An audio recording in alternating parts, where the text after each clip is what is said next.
It's the night of my company Christmas party. I've been anticipating this for weeks. It's one of the funnest events I go to every year. I'm all dressed up. I'm ready to go, waiting for my plus one to arrive. They're due right now, and they don't show up. 5 minutes goes by, 10 minutes goes by, 30 minutes goes by, and I get a phone call from them saying they haven't left their house yet. They're just finishing getting dressed. And on top of that, they start trying to talk me out of going, and we're all dressed up, let's go somewhere else. And I'm just like, what are you doing? Like, I invited you weeks ago to do this. You knew this was what we were doing tonight. Like, well, they don't know anybody there. They're gonna be bored. They would rather do something else, and it's gonna suck, and I need to do what they wanna do. I've been anticipating this. This is the one thing we always do what you wanna do, blah, blah, blah, blah, blah. And then finally, something snaps. And I just say, you know what? That's fine. You have a good night. I'll talk to you later. And I hung up the phone. And I went to my event and I had a great time. And I actually didn't talk to this person again for a couple of years. And we had been best friends and inseparable for several years. That's the INFJ Doorslam. It can be brutal and it can be cold to somebody on the outside. For the INFJ, it is absolutely necessary for them to move on with their life in peace. We're going to talk about what it is, what it looks like to the outsider, what it feels like to the INFJ, how it operates, why we do it, and what are some more healthy alternatives to the INFJ Doorslam. For anyone who's ever been a victim of a Doorslam, it can be crushing. INFJs are some of the most intuitive, empathetic people. When we direct our attention at somebody, they can feel really seen and validated, and people tend to value their relationships with us very, very highly. To the point sometimes it seems weird to us because someone we consider just an acquaintance might consider us a really close friend because they feel really seen by us.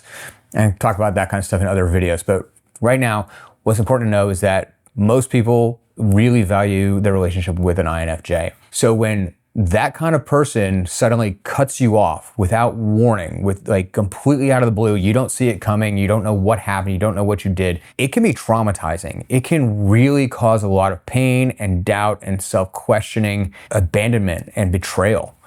It's a really difficult thing for a lot of people to deal with. The reason the INFJ does it is not to punish that person, it's for their own self-preservation.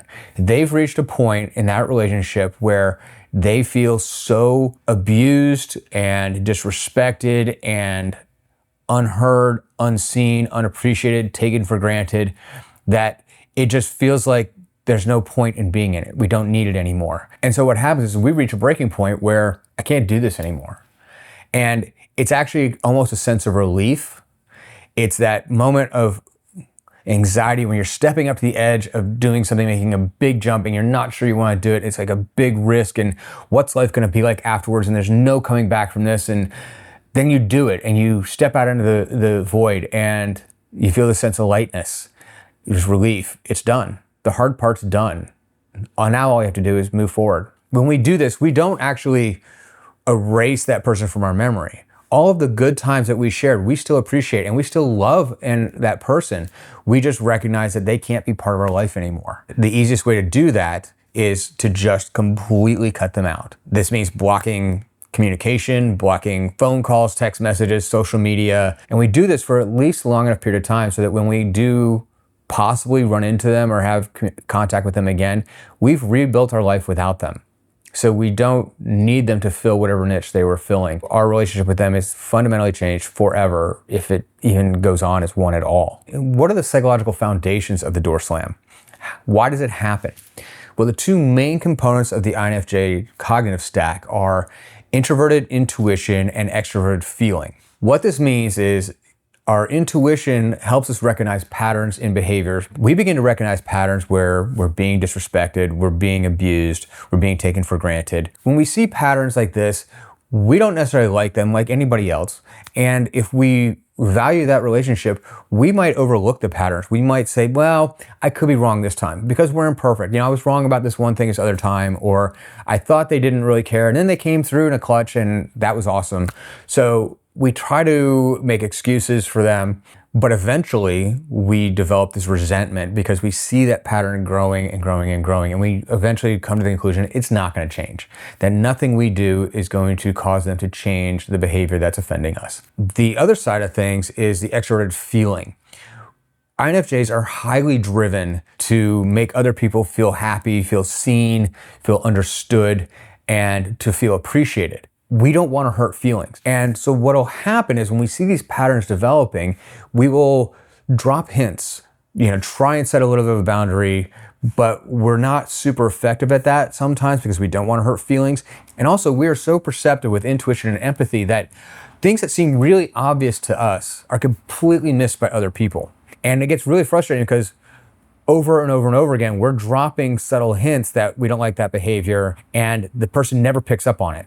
And that disconnect is really important here because once we reach the point where we feel like we've done everything we can, that level of frustration reaches a peak and our empathy shuts off. And once taking care of ourselves reaches a higher priority than being empathetic for that person, they're gone. It's important not to be stuck in just one way of looking at yourself. So I'm going to look at this through some other lenses. A lot of people think that the Big Five and the Hexaco are superior tests to the Myers-Briggs. I happen to agree with them that they are better, they're more comprehensive, but they're not as easy to quantify into different types. Myers-Briggs kind of breaks people down into 16 generalized types, whereas Hexaco and the Big Five rank each individual according to their place on a spectrum of various traits. One of those traits is agreeableness. And people who score as INFJs on Myers-Briggs tend to fall on very high on the agreeableness spectrum on these other two tests. This is important because agreeableness is that example of us being empathetic towards other people and wanting to make them feel good about themselves and feel appreciated. And that means that we tend to not rock the boat too much in these relationships. Eventually, when we reach that point where we're worn out, we become very disagreeable, but not usually in a loud, boisterous way. We just cut off and walk away. That's really disconcerting to a lot of people. It's probably more disagreeable than having a big screaming match because when somebody's yelling at you, they're right there in front of your face and that's something you can deal with. When somebody suddenly vanishes from your life, they slam that door and you cannot open it no matter what you do. You text them, they don't respond. You call them, they don't respond. You send emails, they don't respond. I've even done this to somebody who continued to send me birthday cards and holiday cards, and I just sent them back, return to sender, unopened. That's how brutal it can be. Again, like I said, it can be very, very traumatizing. I love Mark Manson, who's the author of The Subtle Art of Not Giving a Fuck. He talks about the care budget. You only have so much energy to care about anything. You can only care about a friend, another person so much, and you can only care about yourself so much. It's a limited budget. The care budget is kind of like investing money. You have a certain amount that you can invest, a certain amount of cares you can invest, and you can invest them in your relationship, you can invest them in yourself, you can invest them in this other relationship, in your career, in your passions, all these different things. You put some here, you cannot put it anywhere else. So at a certain point, that investment in that relationship is no longer giving back. It's no longer paying dividends. It's a bad investment, and that clicks in your brain and you withdraw the investment. There's nothing left to gain from that, and then you invest that somewhere else, usually immediately in yourself and then eventually into other things, where you do get something back. You do get dividends back. You do get rewarded for that investment. That's another way of looking at the door slam. All right, when is a door slam healthy and when is it not healthy? The door slam is always a last resort. In that terms, it's the least healthy way of handling a problem relationship. If you have made concerted efforts to communicate with that person and to get them to change their behavior, to come to the table and negotiate, and they have not done anything or just refused to meet you halfway or whatever, if you can to yourself say, I have made all the efforts I can make and this isn't changing, then door slam may be the only alternative left. And that is healthy. That's the healthiest version of the door slam. On the other hand, an unhealthy INFJ who is going to avoid any kind of conflict at all. So they are not going to communicate their problems. They're not going to communicate their feelings of disrespect or being taken for granted. They're just simply going to get fed up and close the door. Is going to end up actually harming otherwise healthy relationships. Somebody who would have come to the table, but the INFJ didn't want to have an uncomfortable conversation. So instead of So to avoid that uncomfortable conversation, they just cut up the entire relationship. That's not healthy. What are some alternatives to the door slam? Like I said, it is always the last resort, or it should be. Instead of slamming a door anytime somebody doesn't meet your expectations of what the relationship should be like, start all your relationships with small boundary setting. I have a technique that I love to call the acknowledge and explain method. And I've actually got a free guide and another video on that, but a free guide down in the description that you can download. Just check the link, you're all set. And the whole point of that is to very quickly, very easily begin the habit of setting small boundaries and opening up the window of discussion for your needs, your expectations of how you want to be treated, what you consider respectful, what you don't. By doing that very early on in the relationship at low stakes levels, by the time you get to high stakes things, you already have the groundwork set and it's very easy for you to communicate with that person. This avoids a lot of these problems. Now, it doesn't avoid them completely because sometimes you still have to have those high stakes conversations, and sometimes your values and beliefs are so fundamentally different from another person's that you can't move past it. And if that's the case, even then you can avoid a door slam by just acknowledging that we aren't going to think differently on this. We might need to change the quality and type of our relationship or go our separate ways, acknowledging our differences and remembering the good times.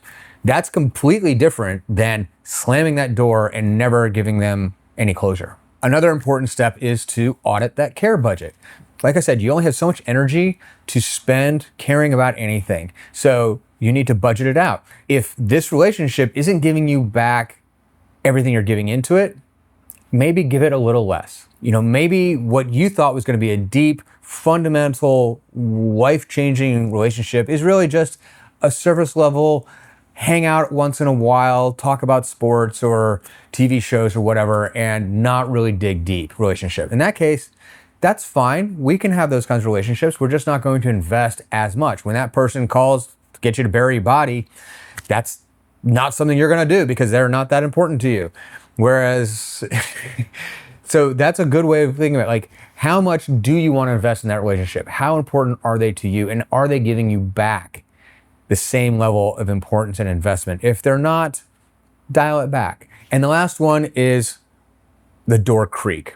So instead of slamming the door completely, you can close it part way. This is really much more in line with people that you would slam the door on, but you can't because maybe you work with them or they're part of your family and they're unavoidable in certain contexts. You're just going to avoid the high stakes stuff with them, the high investment stuff with them, and just keep things surface. If you fundamentally disagree on some, values and beliefs about politics, the whole thing, don't talk about politics at family gatherings because it's a whole big thing. That's kind of the idea of the door creak, because we're not going to go down that road. Outside of these events, we're probably not going to interact. Same thing with somebody at work that you really can't get along with. If you run into them outside of work, you're not obligated to stop and have a chat. You can say hi and move on. That's the door creak. You can be cordial to them when you have to be. You can be agreeable and work with them when you have to. But when you don't have to, don't invest in it. Don't do it. So those are 3 alternatives to the door slam that are much healthier than the door slam itself. Even walking away but giving them an explanation is healthier than the door slam. If you really found value in this video, I would really appreciate a like and subscribe. And if you want more information on the knowledge and explain method, there's a free guide in the link down below. You can click that and get that for free. And if you want to go to the next level with boundary setting, avoiding door slams, or anything else, there's a link down below where you can book a free one-on-one consultation with me and we can see if coaching is a good fit for you. Now, in the meantime, there's another video up on the screen right now that I'm sure you're going to find really interesting and really helpful. So click on that and I'll see you there.